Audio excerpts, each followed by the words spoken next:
72 years ago, on this exact date, 492 people arrived in the UK from the Caribbean on a ship called the Empire Windrush. It is those people and their families that make up the Windrush generation. Today we have a number of local speakers whose heritage is rooted in the Windrush generation. They will be sharing their thoughts. One of the key things we would like to achieve from today's event is to find out how we can mark Windrush 2021, and we really need your help as a community to help us shape this for the future. And I now pass you on to Jenny Peters-Smith, who will speak a little bit more about the Windrush and run the rest of the program. Over to you, Jenny.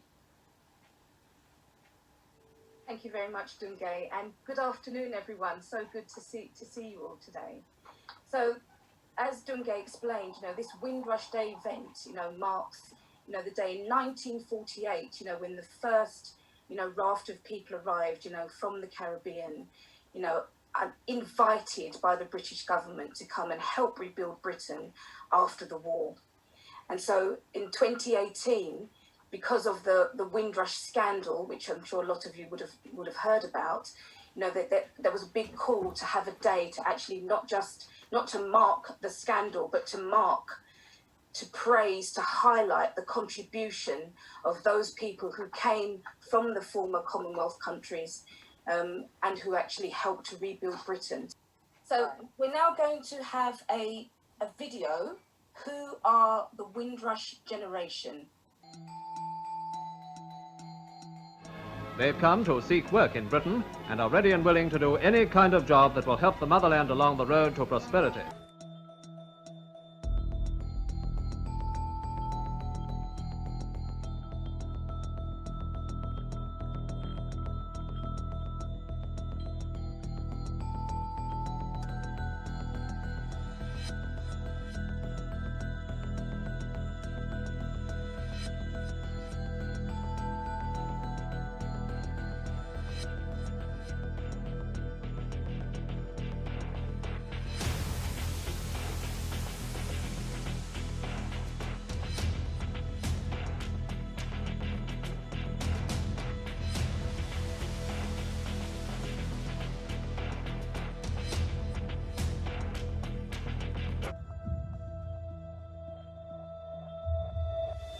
So the next part of our programme is going to be a discussion celebrating Windrush Day. And as Dungay mentioned at the start, we have a panel of speakers who are going to, maybe share their reflections about Windrush Day. They're going to maybe have a look forward to, what we feel is needed towards, 2021 and marking this day.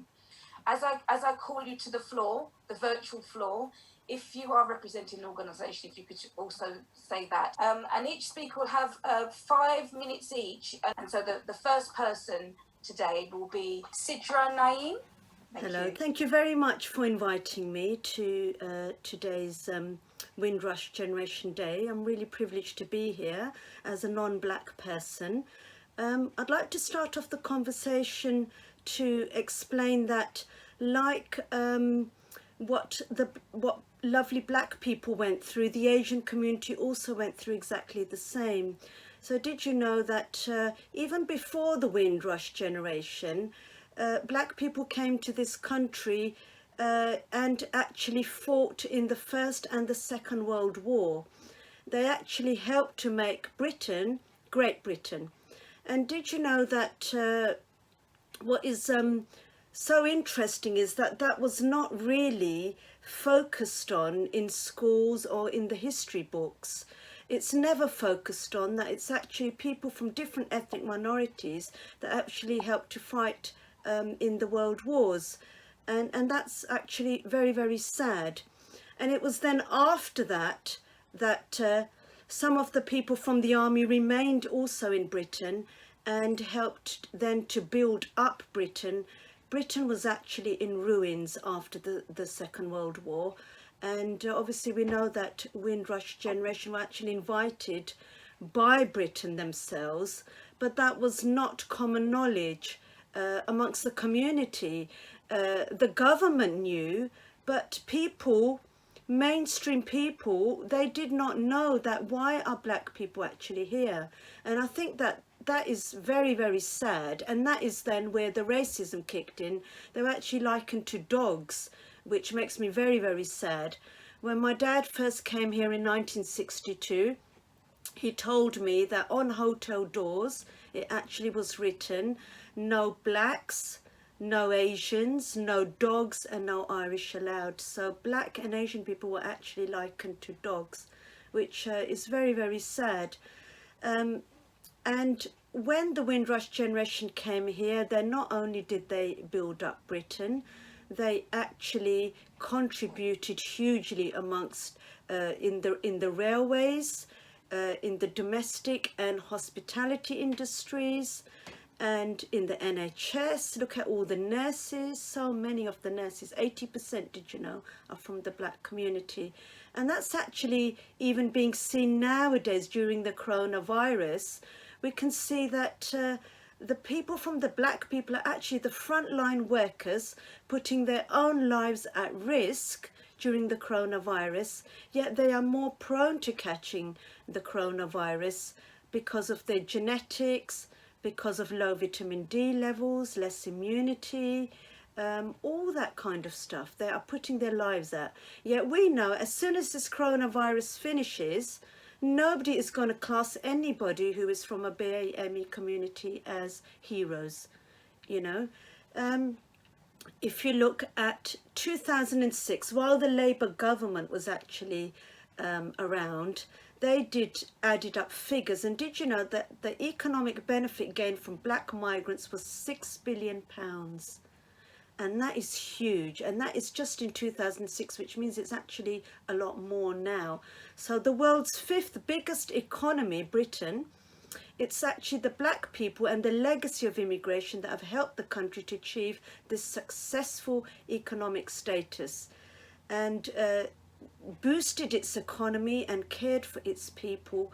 Black people have died for our country here in Britain, and we say our country because a huge majority of us are all actually born and brought up in this country. We may look different, but this is our country. If we go back to our own countries, we don't fit in. The culture's different, everything's different. We actually do support Britain in football matches, cricket matches, because we strongly believe this is our country, our accents.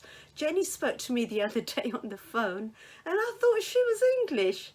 And it suddenly then clocked to me that I must ask her that, is she black? And she said yes, and I was shocked. She just speaks like an English person, and that was me without seeing her colour, you know. So we do feel very, very strongly British, but are we classed as British? No, we never are. Our colour always comes first. I think for future Windrush Generation Day next year, I think that we need to celebrate what is happening now. People are not interested, the nowadays generation are not interested in what happened 50, 60 years ago. We're going through what happened then. But what about now? How much are black people actually contributing to this country now? NHS, number one, the railway systems, the nurses. Did you know even the catering industries as well? Look at some of our athletes. How many of them are black? Black people are very, very strong. Did you know there's journals to prove that black people have got brilliant muscles in their legs, so they're the fastest runners and they contribute to sport immensely. When when England is playing against a country, when they're winning, all of a sudden the blacks are celebrated. As soon as Britain then loses in the World Cup final, did you know that blacks are attacked? And it actually happened in my school where I worked, that it was people started saying that, oh, because the football team is full of black people, all of a sudden England is losing because of them. And when they're winning, all of a sudden the blacks are heroes. So we need to focus on that nowadays, I think, to deal with the younger generation. And we need to look at other things that they have been contributing to, like I said, the NHS, the sports, the athletes, the singers. Now you tell me how many British singers are black. The whole charts is full of black people who've got beautiful, strong voices. We need to celebrate those nowadays for the nowadays generation. I had another thought about for the future, what else needs to be done. And did you know it's a common fact that lots of people think that black people are not into top professions. That they seem, you know, I heard this MP talking the other day and it made me really upset that black people are less intelligent than other people. And I find that really awful, because I'm actually governor at Keggs, King Edward Grammar School. And when I walk in there, there is a huge number of children, really intelligent, who have passed the 11 plus, have got in there because of their brains, you know. And I think that schools, they need to have visitors who are from professional backgrounds, doctors, dentists, accountants, who can go in and be good role models, and so that children can actually link in with them, with real life people. Because what I find is that when you teach history, it doesn't sink in, it's just a textbook exercise. But when they see real people coming in and talking to them about you know, what profession they do, and also some of the struggles, like, did you know that people from the black background, they actually get lower wages? This is a well-known fact. And the struggles they have to get to the same top position. We have to work 10 times more to get to the same top positions. So if we can get someone going into schools, more black people from professional backgrounds, who can talk about their struggles and the low wages, and they have to do 10 times more to get to the same top professions, and the fact that black people are in the top professions, that would help a lot as well. And the other thing that I really want to focus on is food. And did you know that Asian food is celebrated a lot now? Everybody, whenever there's an event, Asian food is out there, Indian food. But what about black Afro-Caribbean food? Is absolutely delicious. And I have been to a couple of Black History events where I've tasted black people's cooking, and you know, it's absolutely wonderful. And that is one other way I think that we need to try and celebrate Windrush Day in the future, is to introduce black cooking more into the community.